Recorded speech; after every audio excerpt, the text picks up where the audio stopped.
Assalamualaikum warahmatullahi wabarakatuh. Saya Vivi Justina Hanifah, NPM 18144 2064, kelas 5A3, Program Studi Bimbingan dan Konseling Universitas PGRI Yogyakarta. Pada kesempatan kali ini, saya akan mempresentasikan atau menjelaskan tentang asas dan prinsip dasar konseling lintas budaya. Yang pertama yang akan saya jelaskan yaitu apa itu konseling lintas budaya. Konseling lintas budaya yaitu suatu proses konseling yang melibatkan antara konselor dan klien atau konseli yang berbeda kebudayaannya dan dilakukan dengan memperhatikan budaya subjek yang terlihat dalam konseling. Nah, maksudnya di sini yaitu konseling lintas budaya yaitu ketika kita sedang melakukan proses konseling antara konseli dan konselor yang memiliki perbedaan budaya, misal konselingnya orang Jawa dan konselornya orang Batak. Nah, di situ konseling lintas budaya ini dilakukan untuk memerhatikan tiap budaya dan menyatukan budaya itu agar proses konseling yang terjadi dapat berjalan dengan lancar dan semestinya. Selanjutnya, latar belakang konseling lintas budaya. Latar belakang perlunya konseling lintas budaya yaitu yang pertama, adanya kecenderungan budaya global dan transformasi budaya di mana kehidupan masyarakat semakin terdiri dari berbagai budaya yang selalu berinteraksi dan berubah. Di sini maksudnya semakin seiring berjalannya waktu, kebudayaan pun ikut berkembang seiring berjalannya waktu itu. Nah, walaupun budaya-budaya mulai berkembang dan berubah, tetapi masyarakat tetap bisa saling berinteraksi dengan adanya konseling lintas budaya ini, karena kita selalu belajar tentang perubahan dan perkembangan budaya itu. Jadi ketika kita melakukan konseling pun dapat berjalan dengan lancar. Yang kedua, bahwa setiap budaya akan membentuk pola kepribadian, pola bertingkah laku secara khusus termasuk dalam proses konseling. Nah, maksudnya di sini yaitu misalkan si konselingnya ini merupakan orang yang berisik, bawel, ceria, maka proses konseling itu akan terbentuk, proses konselingnya pun akan terbentuk dengan proses konseling itu akan terjadi dengan ramai, tidak hanya akan diam-diaman antara konseli dan si konselor itu, karena si kepribadian konseli sendiri adalah memiliki kepribadian yang ramai. Yang ketiga, adanya proses akulturasi atau percampuran antar budaya. Nah, di sini sangat penting konseling lintas budaya itu, karena dengan kita belajar tentang konseling lintas budaya, maka kita akan bisa mencampurkan budaya yang ada dan tidak akan hanya berada di satu budaya. Lalu yang keempat, adanya berbagai keterbatasan hambatan dalam praktek konseling yang selama ini dilakukan, terutama pendekatan psikodinamik, behavioristik, eksistensi humanistik yang kurang mempertimbangkan aspek budaya. Di sini itu di pendekatan-pendekatan sebelumnya, proses konseling hanya berfokus pada si konseli dan konselor, tapi tidak mempertimbangkan aspek budaya. Padahal aspek budaya ini sangat penting. Nah, karena hal itulah konseling lintas budaya itu diadakan. Lalu yang kelima, adanya berbagai pendekatan konseling yang bersumber dari nilai-nilai budaya asli masyarakat, indigenous value, dan berkembang dalam praktek konseling di masyarakat. Nah, maksudnya di sini yaitu konseling ini bersumber dari nilai-nilai budaya asli masyarakat.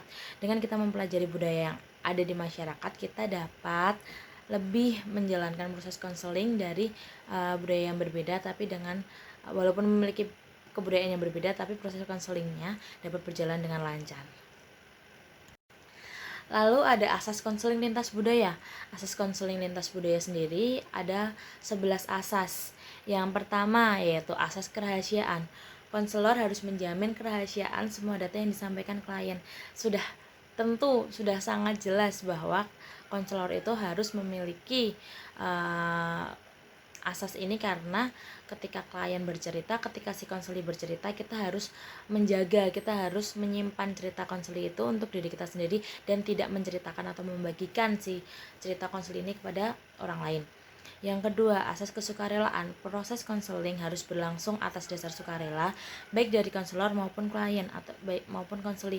Di sini sangat jelas bahwa tidak ada paksaan, tidak ada keterpaksaan dari konseli ataupun si konselor.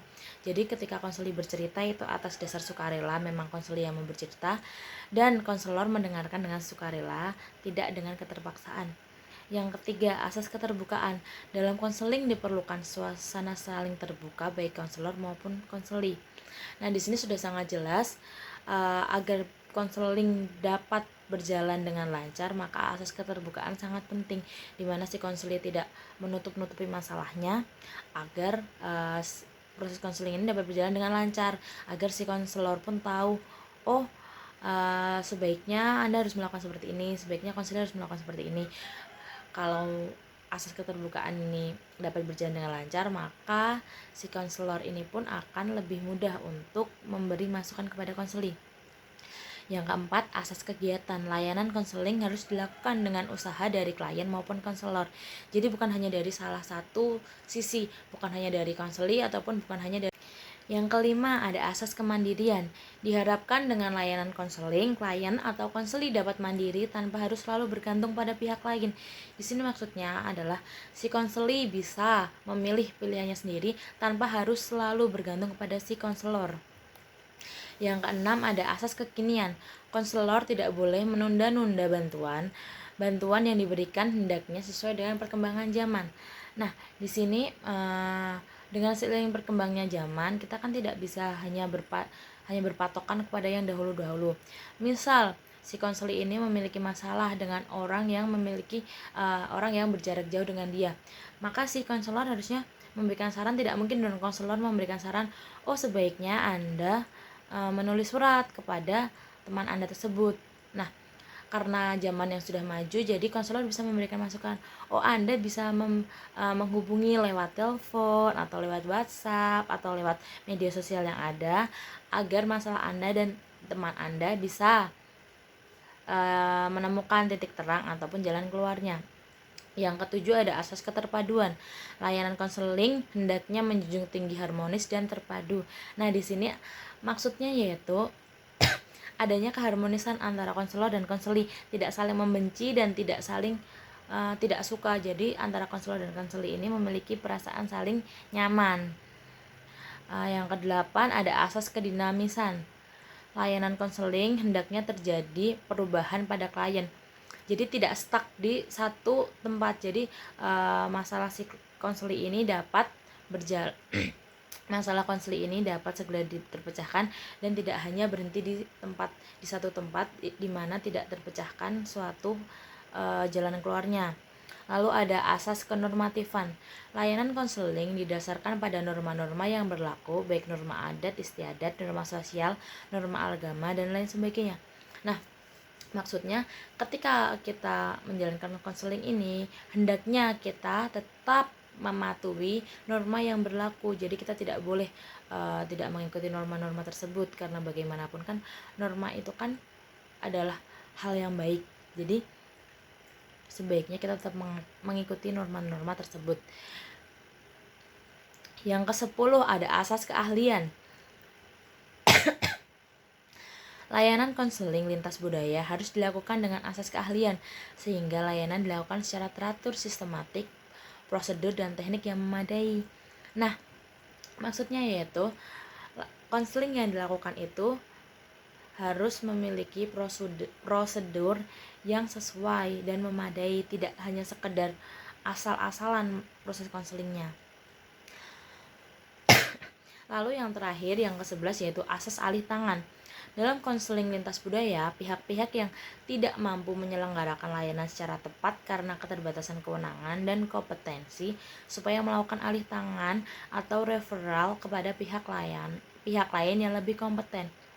Nah, di sini maksudnya, misal jika si konseli ini masalahnya sudah sangat parah, misal dia memiliki masalah gangguan psikis, maka kita sebagai konselor akan menyerahkan masalah itu kepada yang lebih berwenang atau lebih kompeten, misal kepada psikiater atau psikolog. Nah, maksud dari asas alih tangan seperti itu. Selanjutnya saya akan menjelaskan tentang prinsip konseling lintas budaya. Yang pertama, prinsipnya yaitu teknik atau aktivitas para konselor semakin berubah. Yang kedua, permasalahan dalam proses konseling akan cenderung meningkat.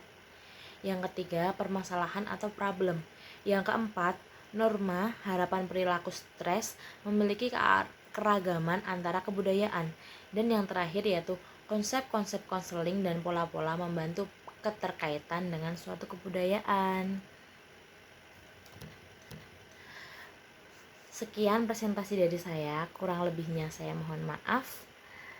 Terima kasih atas perhatiannya. Wassalamualaikum warahmatullahi wabarakatuh.